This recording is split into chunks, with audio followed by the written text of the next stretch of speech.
نحمده ونصلي على رسوله الكريم اما بعد فاعوذ بالله من الشيطان الرجيم بسم الله الرحمن الرحيم رب اشرح لي صدري ويسر لي امري واحلل عقدة من لساني يفقهوا قولي یا ایھا الذین آمنوا اے لوگو جو ایمان لائے ہو، کتب علیکم لکھ دیے گئے تم پر، الصیام روزے، کما جیسا کہ، کتبہ فرض کیے گئے، علی الذین من قبلکم ان لوگوں پر جو تم سے پہلے تھے۔ اور کیوں فرض کیے گئے؟ لعلکم تتقون تاکہ تمہارے اندر تقوی پیدا ہو، تاکہ تم بچ جاؤ۔ بچ جاؤ سے مراد کس سے بچ جاؤ؟ دنیا میں برائیوں سے بچ جاؤ، کیونکہ روزہ رکھ کر انسان بہت سے غلط کام چھوڑ دیتا ہے یا اس کو چھوڑنا ہوتے ہیں، جیسا کہ نبی صلی اللہ علیہ وسلم نے فرمایا روزہ ڈھال ہے، لہذا جس کا روزہ ہو وہ بے حیائی کی بات نہ کرے اور نہ شور شرابہ کرے۔ ایک اور حدیث میں آتا ہے کہ جہالت کی کوئی بات نہ کرے، اور اگر کوئی اسے گالی دے یا اس سے لڑے تو وہ کیا کہے؟ انی امرؤ صائم، کہ میں تو روزہ دار ہوں۔ تو اس طرح انسان لڑائی جھگڑے سے، شور شرابے سے، جہالت کی باتوں سے اور فحش کلامی سے بچ جاتا ہے، اور اس سے بچنے کا خاص حکم بھی دیا گیا ہے، کیونکہ روزے کی حالت میں صرف کھانا پینا چھوڑنا ہی مقصود نہیں، بلکہ برے کام چھوڑنا بھی نہایت ضروری ہے۔ نبی صلی اللہ علیہ وسلم نے فرمایا جس نے روزے میں غلط گوئی یا غلط کاری نہیں چھوڑی، یعنی غلط کام کرنا نہ چھوڑے، فَلَيْسَ لِلَّهِ حَاجَةٌ أَن يَدَعَ طَعَامَهُ وَشَرَابَهُ، تو اللہ تعالیٰ کو اس بات کی کوئی ضرورت نہیں کہ کوئی شخص اپنا کھانا چھوڑے یا پینا چھوڑے۔ تو بچنے میں نمبر 1 کیا ہے؟ نمبر 1، روزہ انسان کو دنیا میں گناہوں سے بچنے کا موقع فراہم کرتا ہے، کیونکہ انسان کے اندر ضبط نفس پیدا کرتا ہے، سیلف کنٹرول پیدا کرتا ہے۔ پھر اسی طرح ہم دیکھتے ہیں کہ آخرت میں انسان برے انجام سے بچتا ہے، جیسا کہ دوسری حدیث میں آیا کہ روزہ ڈھال ہے، تو وہ ڈھال دنیا میں گناہوں سے بچنے کے لیے ڈھال ہے، اور آخرت میں عذاب سے بچنے کے لیے ڈھال ہے۔ اور ویسے اگر دیکھا جائے تو روزے کا جو لفظی مطلب ہے صوم، صاد واو میم، تو اس کا معنی بھی یہی ہے، کسی چیز سے رک جانا، اس کو چھوڑ دینا۔ عربی میں کہتے ہیں صام الفرس صوما، گھوڑے نے چارہ نہیں کھایا۔ اہل عرب کا طریقہ یہ تھا کہ وہ اپنے گھوڑوں کو جسمانی طور پر مضبوط بنانے کے لیے، جنگ و جدال میں زیادہ کام لینے کے لیے ان کو بھوکا رکھتے تھے، تاکہ ان کے اندر سختیاں برداشت کرنے کی عادت پیدا ہو، یعنی ان کو سخت جان بنانے کے لیے جان بوجھ کے ان کو کھانا پینا نہیں دیتے تھے اور خوب دوڑاتے تھے۔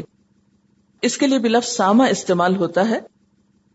اور گھوڑے کو کھانے پینے سے روکنا دراصل کس لیے تھا؟ کہ اس کی تربیت کی جائے۔ تو روزے کا مقصود بھی کیا ہے؟ لعلکم تتقون، تاکہ تم میں تقوی پیدا ہو، تمہارے اندر ایک خاص قسم کی صفت آئے، تمہاری تربیت کی جائے، کیونکہ صائم وہ شخص ہوتا ہے، روزہ دار وہ شخص ہوتا ہے جو سحری سے لے کر افطاری کے وقت تک اپنے آپ کو کھانے پینے اور ازدواجی تعلقات سے روکے رکھتا ہے۔ اور بنیادی طور پر اس کی تھیم کیا ہے یا اس کی روح کیا ہے؟ کہ انسان جن چیزوں کی طرف کشش محسوس کرتا ہے یا جن چیزوں کی خواہش رکھتا ہے، اور عموماً زیادہ تر خواہش کس چیز کی ہوتی ہے؟ کھانے پینے کی، یا پھر ازدواجی تعلقات کی ہو سکتی ہے۔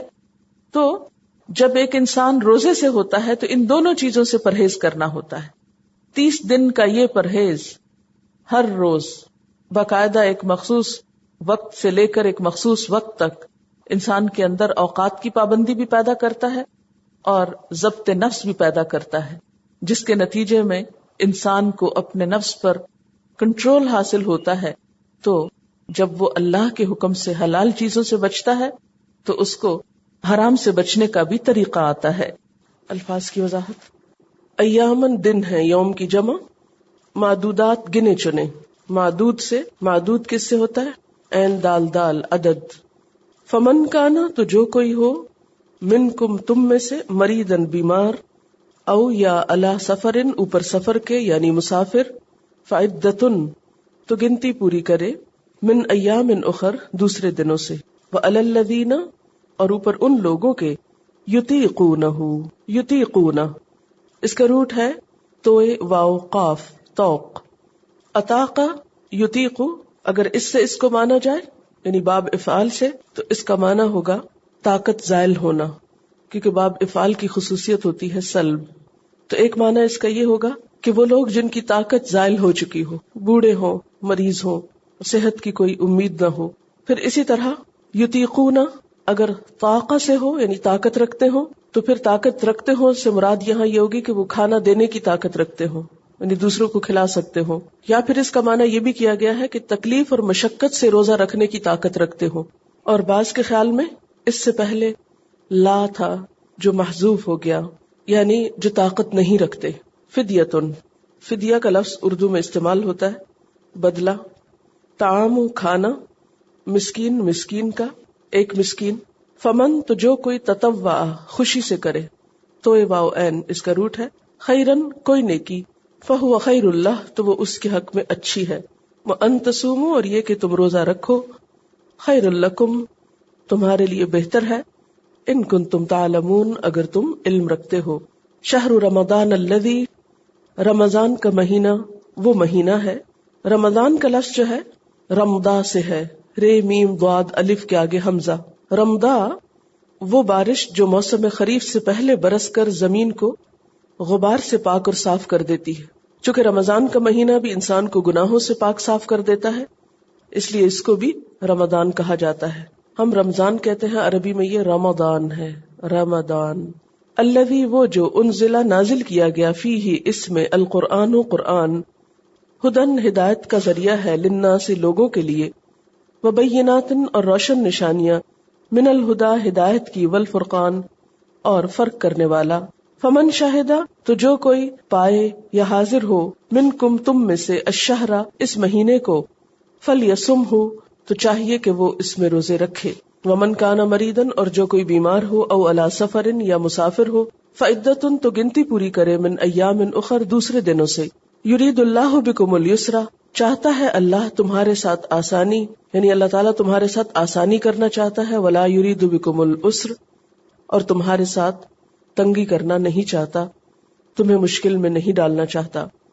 وَلِتُكْمِلُوا الْعِدَّةَ اور تاکہ تم مکمل کرو، پوری کرو گنتی. تکملو روٹ آپ دیکھیے کاف میم لام ہے اس کا ملا کامل اسی سے ہوتا ہے مکمل کرنا، یعنی کسی چیز کی غرض پوری ہو جانا جس کے لیے وہ وجود میں آئی ہو. وَلِتُكَبِّرُوا اللَّهَ اور تاکہ تم بڑائی بیان کرو اللہ کی. تکبرو کا روٹ جو ہے کاف بے رے ہے، یہاں مراد اللہ تعالیٰ کی شان بیان کرنا، اس کی بڑائی بیان کرنا. اللہ اوپر ما جو ہداکم اس نے ہدایت دی تم کو، وَلَعَلَّكُمْ تَشْكُرُونَ اور تاکہ تم شکر ادا کرو. تفسیر ایام معدودات گنتی کے چند دن ہیں، ایک مہینے کے روزے.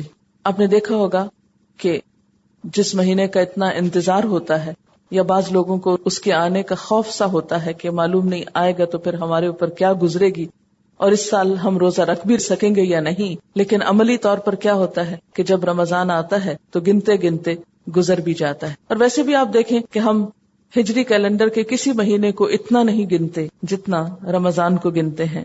تو معدود کا لفظ عدد سے ہے، گنے ہوئے، گنتی کے، یعنی چند دن، بہت لمبا عرصہ نہیں. اور یہاں بھی اللہ تعالیٰ کی طرف سے بطور احسان یہ جملہ ادا ہو رہا ہے کہ یہ بھی تو ہو سکتا تھا کہ تمہیں 11 مہینے روزے رکھنے کو کہا جاتا اور 1 مہینہ چھٹی ملتی. لیکن اللہ تعالیٰ کی رحمت دیکھیے کہ 1 مہینہ عبادت کا اور 11 مہینے کھانے پینے کے. ایام معدودات گنتی کے چند دن ہیں. اور اس گنتی میں یہ بھی یاد رکھیے کہ بسا اوقات 29 روزے ہوتے ہیں، بسا اوقات 30 ہوتے ہیں، کیونکہ روزہ چاند دیکھ کر رکھا جاتا ہے اور چاند دیکھ کر ہی افطار کیا جاتا ہے، یعنی ختم ہوتا ہے رمضان کا مہینہ. اور اس میں بھی گنتی پوری کرنے کا خاص اہتمام کرنا ضروری ہے، اور اس کے لیے چاند دیکھنے کا اہتمام بھی ضروری ہے، اور شک کے روزے سے بھی منع کیا گیا ہے. اور ہر ملک کا مطلع جو ہے وہ مختلف ہے. یہ نہیں کہا گیا کہ روزہ رکھتے وقت انسان کسی خاص آلے سے مدد لے یا علم ہیئت یا گنتی وغیرہ سے کام لے، بلکہ اس میں چاند دیکھنا ایک فطری کیلنڈر کو فالو کرنا ہی بتایا گیا. اور اس طرح بسا اوقات بعض لوگ ایک ملک سے دوسرے ملک جا رہے ہوتے ہیں تو مطلع کے فرق کی وجہ سے کئی لوگوں کے روزے 28 ہو جاتے ہیں اور بعض لوگوں کے 31 بھی. اگر کسی شخص کو ایسی کسی تبدیلی کی وجہ سے 28 روزے ملیں تو اسے بعد میں ایک روزہ اور رکھ لینا چاہیے. مثلاً کسی ایسے شہر یا ملک میں تھا جہاں روزہ شروع ہوا اور وہ دوسرے ملک کے مقابلے میں ایک دن بعد میں شروع ہوا، تو ظاہر ہے کہ اس کو تو یہی حکم ہے کہ چاند دیکھ کر روزہ رکھے. اس لیے اگر وہ سفر کر کے کسی دوسری جگہ پر گیا جہاں ایک دن پہلے روزہ ختم ہو گیا تو اس صورت میں اس کے روزے 28 ہوئے تو بعد میں روزہ رکھ سکتا ہے. اور اگر کسی وجہ سے ایک روزہ بڑھ جائے، مثلا بعض لوگ سعودی عرب سے آتے ہیں اور سعودی عرب میں عموماً 1 یا 2 دن پہلے روزہ شروع ہو جاتا ہے، جب وہ یہاں آ کر عید کرتے ہیں تو ہوتا یہ ہے کہ یہاں ابھی 30 پورے نہیں ہوتے اور ان کے 31 بن جاتے ہیں. تو ایسی صورت میں دونوں آپشنز ہیں. ایک تو یہ کہ 31واں روزہ نفلی روزہ سمجھ کر رکھ لیا جائے، اور دوسرا یہ کہ اس دن کا روزہ چھوڑا بھی جا سکتا ہے اگر اس کے اپنے 30 پورے ہو چکے ہیں. تو ایام معدودات گنتی کے چند دن ہیں. فمن کان منکم مریضا، تو جو کوئی تم میں سے بیمار ہو، او علی سفر، یا سفر پر ہو، فعدۃ من ایام اخر، تو دوسرے دنوں سے گنتی کو پورے کر لے. یہ رعایت بیمار کے علاوہ حیض یا نفاس والی عورت کے لیے بھی ہے، دودھ پلانے والی عورت کے لیے بھی ہے، وہ بھی اس رخصت سے فائدہ اٹھا سکتی ہے. تو اس میں حکم کیا ہے کہ بیمار شخص کیا کرے؟ معذوری کے ختم ہونے کے بعد دوسرے دنوں میں گنتی پوری کر لے، اتنے روزے رکھ لے. اور اسی طرح اگر کوئی شخص سفر پر ہو تو وہ بھی بعد میں روزہ رکھ لے. ہاں، اگر کوئی شخص ایسا بیمار ہے کہ جو بعد میں بھی روزہ نہیں رکھ سکتا تو اس کے لیے کفارے کا حکم ہے. جہاں تک سفر کا تعلق ہے تو اس کے بارے میں آتا ہے، حضرت جابر بن عبداللہ فرماتے ہیں کہ نبی صلی اللہ علیہ وسلم نے دوران سفر لوگوں کا ہجوم دیکھا. لوگ ایک آدمی پر سایہ کیے ہوئے تھے. نبی صلی اللہ علیہ وسلم نے پوچھا کیا بات ہے؟ لوگوں نے عرض کیا روزہ دار ہے. آپ نے فرمایا دوران سفر روزہ رکھنا نیکی نہیں، یعنی انسان کو اس رخصت سے فائدہ اٹھانا چاہیے، لیکن پھر بھی مسافر کے ڈسکریشن پر ہے. اگر وہ سمجھتا ہے کہ وہ احسن طریقے سے روزہ نبھا سکتا ہے تو روزہ رکھ بھی سکتا ہے، اور اگر وہ سمجھتا ہے کہ روزہ رکھنا اس کے لیے دشوار ہو جائے گا، مشکل کا سبب ہوگا، تو روزہ چھوڑ بھی سکتا ہے. صحابہ کرام میں سے بعض لوگ روزہ رکھتے تھے اور بعض لوگ روزہ چھوڑ دیا کرتے تھے. اور اللہ تعالیٰ کی رخصتوں سے فائدہ اٹھانا جو ہے وہ بھی اللہ تعالیٰ کو پسند ہے. نبی صلی اللہ علیہ وسلم نے فرمایا جو شخص اللہ تعالیٰ کی رخصت کو قبول نہ کرے اس پر عرفات کے پہاڑوں کے برابر گناہ ہوگا. یعنی اگر جان بوجھ کر اپنی جان پہ مشقت ڈالے اور رخصت سے فائدہ نہ اٹھائے تو اس میں کوئی تقوی اور نیکی نہیں. نبی صلی اللہ علیہ وسلم نے بھی فرمایا تھا بعثت بالحنیفیۃ السمحۃ السہلہ، میں یکسو گنجائش والا اور آسان دین دے کر بھیجا گیا ہوں. غزوہ مکہ میں ہم دیکھتے ہیں نبی صلی اللہ علیہ وسلم اور صحابہ نے روزہ رکھا ہوا تھا اور روزے سے نڈھال ہو رہے تھے، اور بعض لوگ روزہ چھوڑنے پہ آمادہ نہ تھے. تو نبی صلی اللہ علیہ وسلم نے عصر کے وقت، حالانکہ بہت تھوڑا وقت باقی تھا، لیکن عصر کے وقت پیالہ منگوا کر سب کے سامنے پانی پی کر دکھایا تاکہ دوسرے لوگ بھی ایسی رخصت سے فائدہ اٹھا سکیں. یعنی ایون اگر کسی مسافر نے روزہ رکھ لیا لیکن دوران سفر اس کے اوپر روزہ بھاری ہونے لگا تو وہ روزے کو کھول بھی سکتا ہے. وَعَلَى الَّذِينَ يُطِيقُونَهُ، اور وہ لوگ جو اس کی طاقت رکھتے ہوں. يُطِيقُونَهُ، یہ يُطِيقُونَهُ کا لفظ جو ہے اس کا معنی سمجھنا ضروری ہے. اس کا روٹ ہے توئے واوقاف توق. توق کا لفظ طاقت، وسعت، قابو اور گھیرے کے لیے استعمال ہوتا ہے اور گردن بند کے لیے. تو علی الذین یطیقونہ، اور ان لوگوں پر جو اس کی طاقت رکھتے ہوں، یعنی اس کا بوجھ اٹھا سکتے ہوں. ایک اور معنی یہ کیا گیا کہ یطیقونہ کا لفظ باب افعال سے ہے اطاق یطیق، جس میں سلب کا معنی پایا جاتا ہے، یعنی وہ لوگ جو روزہ نہ رکھ سکتے ہوں. ایک معنی اس کا یہ بھی کیا گیا. ایک معنی کیا کیا گیا؟ وہ لوگ جو روزہ رکھ سکتے ہوں. دوسرا کیا کیا گیا؟ جو روزہ نہ رکھ سکتے ہوں تو وہ کیا کریں؟ فدیۃ، فدیہ دے دیں. کس چیز کا؟ طعام و کھانے کا. کس کو دیں؟ مسکین کو، ضرورت مند کو. تو ایک معنی کیا ہوا کہ جو لوگ روزہ رکھنے کی طاقت رکھتے بھی ہوں پھر بھی نہ رکھنا چاہیں تو وہ فدیہ دے دیں، کسی مسکین کو کھانا کھلا دیں. یہ بھلا کیا بات ہوئی کہ طاقت رکھتے ہیں پھر بھی روزہ نہیں رکھیں؟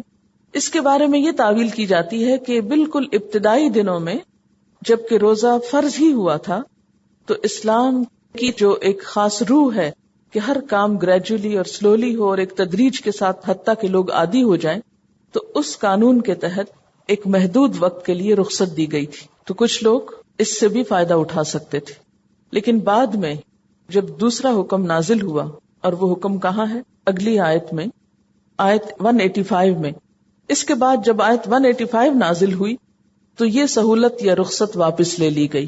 اب ان لوگوں کے لیے جو طاقت رکھتے ہوں روزہ ہی رکھنا فرض تھا، یعنی یہ صرف اسلام کے ابتدائی حصے میں تھوڑے وقت کے لیے یہ سہولت تھی، اگر اس کا یہ معنی کیا جائے. اور اگر اس کا معنی یہ کیا جائے کہ وہ لوگ جو روزہ رکھنے کی طاقت نہ رکھتے ہوں، یعنی روزہ رکھ ہی نہیں سکتے.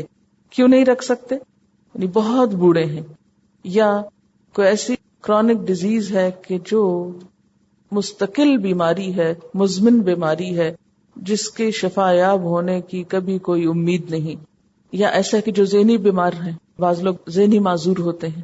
اب ان کو اگر آپ روزہ رکھا بھی دیں تو آپ کو کیا پتا کہ آپ اپنے کام میں لگے، وہ کہیں جا کر کچھ کھا لیں کیونکہ ان کا دماغ کام ہی نہیں کرتا. تو ایسے لوگ وہ پھر کیا کریں؟ فدیۃ طعام مسکین، ایک مسکین کے کھانے سے فدیہ دے دیں. یہ فدیہ روزانہ بھی دیا جا سکتا ہے اور اکٹھا بھی دیا جا سکتا ہے. یعنی جو لوگ روزہ رکھنے کی طاقت نہ رکھتے ہوں وہ روزے کے کفارے کے طور پر ایک مسکین کو کھانا کھلا دیں. ایک تیسرا معنی بھی کیا گیا ہے اس آیت کا، اور وہ کیا ہے کہ وہ لوگ جو مسکین کے کھانے کی طاقت رکھتے ہوں، یعنی روزہ رکھنے کی طاقت تو نہیں رکھتے لیکن مسکین کو کھانا دینے کی طاقت رکھتے ہیں، وہ کفارے کے طور پر ایک مسکین کو کھانا کھلا دیا کریں. چلیے دوبارہ خلاصہ کرتے ہیں.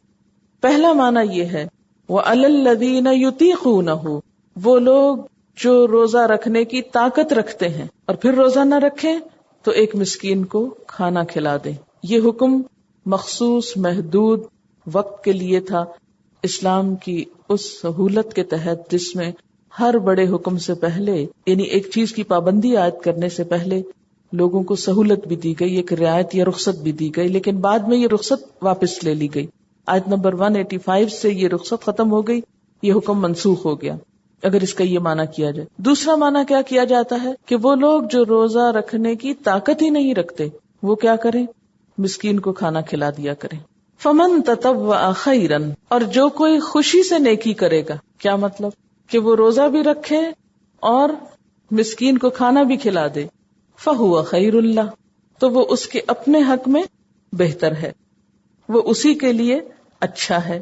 وَأَن تَصُومُوا، اور یہ کہ تم روزہ رکھا کرو. خیر لکم، وہ تمہارے لیے زیادہ بہتر ہے، یعنی روزے کا رکھنا زیادہ اچھا ہے. ان کنتم تعلمون، اگر تم علم رکھتے ہو، اگر تم کو پتا ہو کہ روزہ رکھنا کتنے ثواب کا کام ہے، کتنے فائدے کی چیز ہے، تو تم روزہ رکھنے کے حریص ہو جاؤ، تم روزہ چھوڑنا ہی نہ چاہو. اور پھر آپ دیکھیے کہ جہاں مسکین کے کھانا کھلانے کی بات ہے، اس کے فوراً بعد یہ بات کی گئی ہے کہ جو خوشی سے نیکی کرے وہ اس کے حق میں بہتر ہے.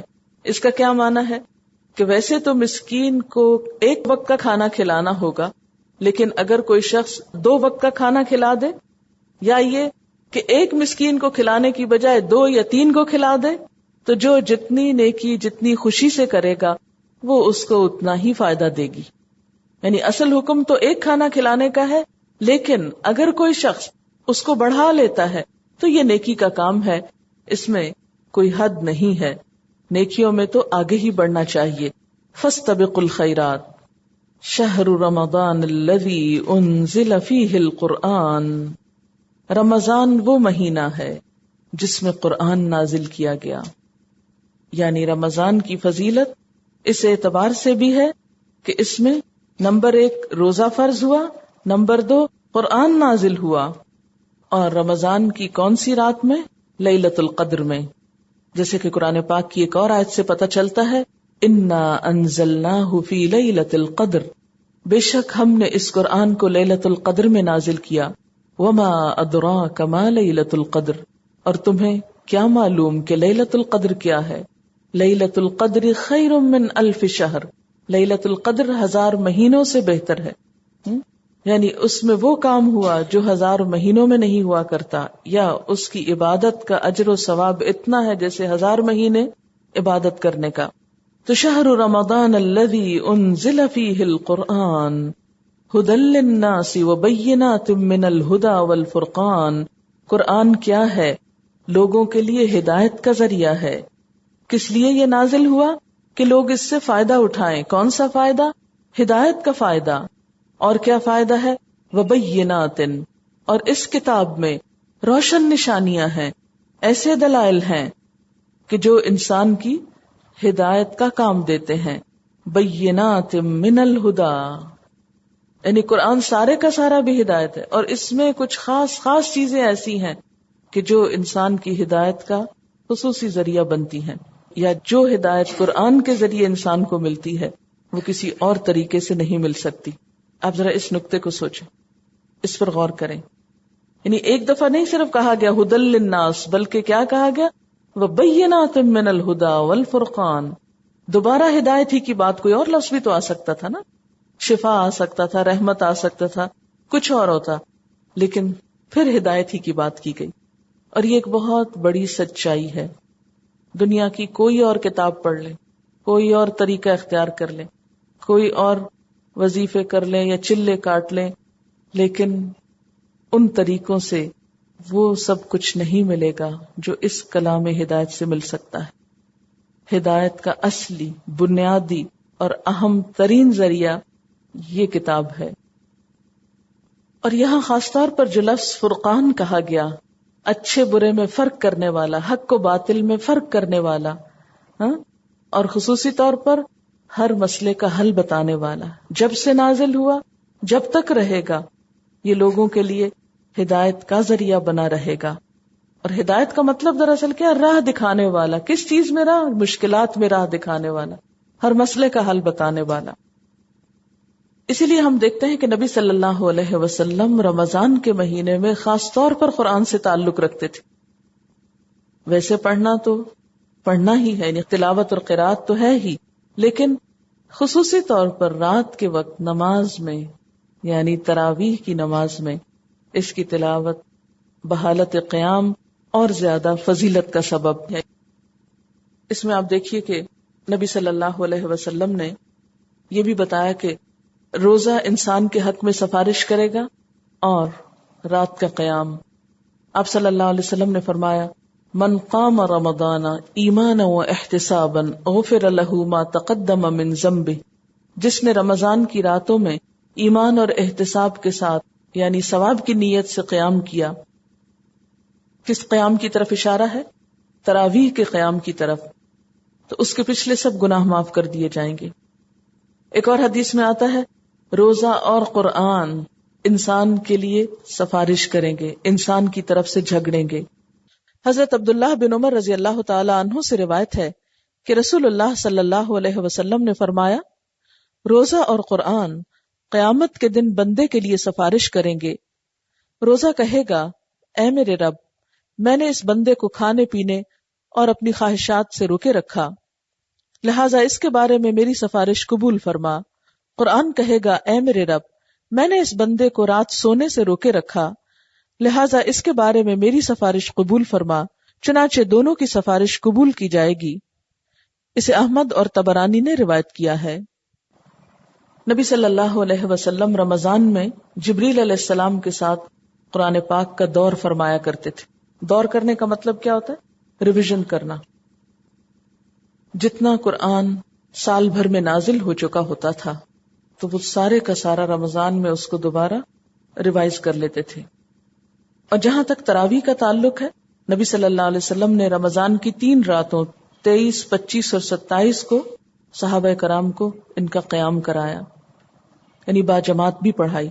سارا مہینہ تو نہیں، لیکن 3 راتیں. اور اس میں لوگوں کا شوق اتنا زیادہ بڑھ گیا کہ آپ کو فکر ہوا کہ کہیں یہ بھی روزے کی طرح فرض نہ کر دی جائے. اس لیے اس عبادت کا اپنا اجر و ثواب ہے. یہ یاد رکھیے کہ یہ دونوں الگ الگ عبادتیں ہیں. بعض لوگوں کو یہ وہم ہے کہ شاید روزہ رکھیں تو تراویح فرض ہے، یہ تراویح پڑھ لیں تو روزہ فرض ہو گیا. نہیں.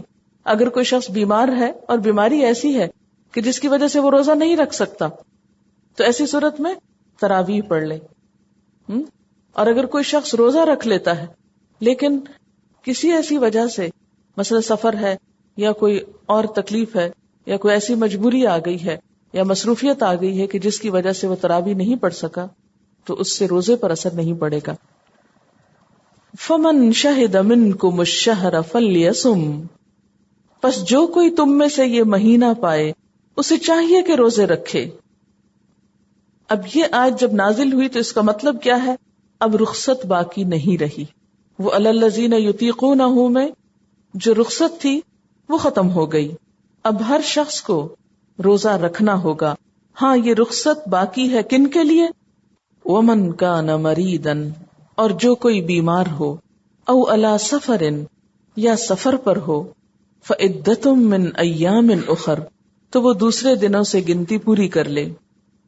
پھر دوبارہ یہ بات آئی کہ جو کوئی بیمار ہو یا سفر پر ہو وہ کیا کرے؟